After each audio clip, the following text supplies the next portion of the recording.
OG cinema release అయ్యింది. Cinema బాలేదని public talk లో చెప్పిన జనాలు బంకచెక్కలు కూడా వినకుండా సినిమా థియేటర్ కి వెళ్లి అయితే సినిమానైతే అంత ఆనం అయితే చూస్తున్నారు. మరి ఏంటికి చేస్తున్నారో నాకైతే అర్థం కావట్లేదు, కానీ వాళ్ళకే తెలియాలి.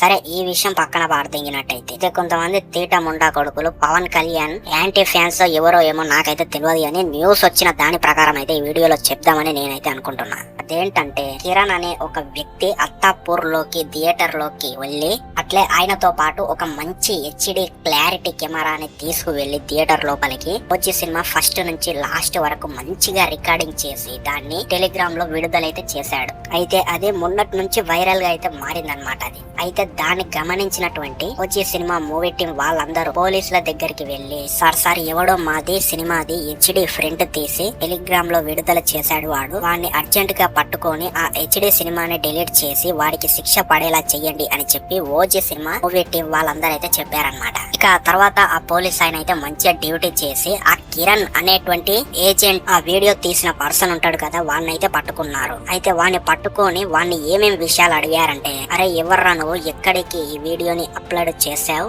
ఇంకా నీ వెనక ఇంకెంత మంది బ్యాచ్ ఉంది అని అడిగితే వాడు చెప్పిన విషయం ఏమిటి అంటే, నా వెనకాల ఏం బ్యాచ్ లేదు, కానీ నా పైన ఉన్న బ్యాచ్ అయితే ఉంది. వాడే తమిళనాడులో ఉంటాడు, వాడు కరూర్ లో ఉంటాడు, వాడి పేరు ఇన్స్పెక్టర్ రాజు అంట. ఇక వెంటనే ఈ ఏజెంట్ గాన్ని అలాగే ఆ సివిల్ రాజు గాన్ని ఇద్దరిని పట్టుకొని బొక్కలో అంటే జైల్లో తోశారు. ఇక వాళ్ళ ఫోన్లు చూస్తే ఓజీ సినిమానే కాదు ఇంకా చాలా సినిమాలు కూడా ఇదే విధంగా జరిగాయి అని వాళ్ళ ఫోన్లు చూసి ఆ పోలీసు వాళ్ళు అయితే కనిపెట్టారనమాట.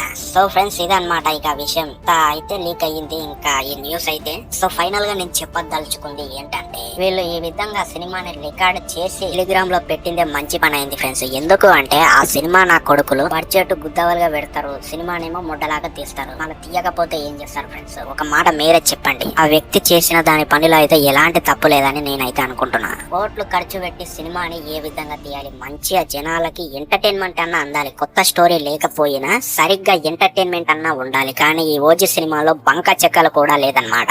అండ్ ఇక మీకు ఒక డౌట్ రావచ్చు, ఏంది బ్రో ఆడు వీడియో ఎందుకు వెళ్లి తీసాడు, అసలు మూవీ రూల్స్ లోనే సినిమాలు వస్తాయి కదా అని మీరు అనొచ్చు అనమాట. అయితే పైరసీ హెచ్డి ఫ్రంట్ అంటే వాడు వెళ్లి తీసుకువెళ్లి ఇక్కడ రికార్డ్ చేసినటువంటి కెమెరా మామూలు కెమెరా కాదనమాట. అంటే ఇప్పుడు మనం మూవీ రోజుల్లో చూస్తాం కదా, ఇప్పుడు జనాలు వరలుతుంటారు, అక్కడిక్కడ తిరుగుతుంటారు. అదే విధంగా అక్కడ కనిమా చూస్తున్నప్పుడు కొంచెం షాడో లాగా వస్తుంటది కదా, ఇట్లా బ్లాక్ కలర్ వైట్ కలర్ ఇట్లా స్క్రీన్ డిమ్ అయినట్టు ఇట్లా వస్తుంటది కదా, అలాంటిది అయితే ఈ కెమెరా తోటి తీస్తే అయితే రాదనమాట. వాడు అలాంటి కెమెరాని తీసుకువెళ్లి అక్కడ రికార్డ్ చేసి డైరెక్ట్ టెలిగ్రామ్ వెబ్సైట్ లో అయితే రిలీజ్ చేసి దెంగాడు. తర్వాత అందరూ ఆ వీడియోని చూసి మంచి పని చేసావురా బేటే, మా పైసలు మిగిలిచ్చావని అందరూ కూడా ఫన్నీగా అయితే అంటున్నారు. మరి మీకేమనిపిస్తుంది ఫ్రెండ్స్ అసలు ఈ వీడియో ద్వారా అనేటువంటిది డెఫినెట్లీ కింద కామెంట్ సెక్షన్ లో చెప్పండి. అలాగే మన వీడియో మన ఛానల్ ని ఇంకెవరైతే లైక్ చేయలేరో సబ్స్క్రైబ్ చేయలేరో వెంటనే వెళ్ళి లైక్ అండ్ సబ్స్క్రైబ్ చేసి నన్ను సపోర్ట్ చేస్తారని ఆశిస్తున్నాను. సో మరి ఉంటా ఇంకో చక్కటి కంటెంట్ తోటి మళ్ళీ కలుద్దాం. అప్పటి వరకు సైనింగ్ ఆఫ్, బై.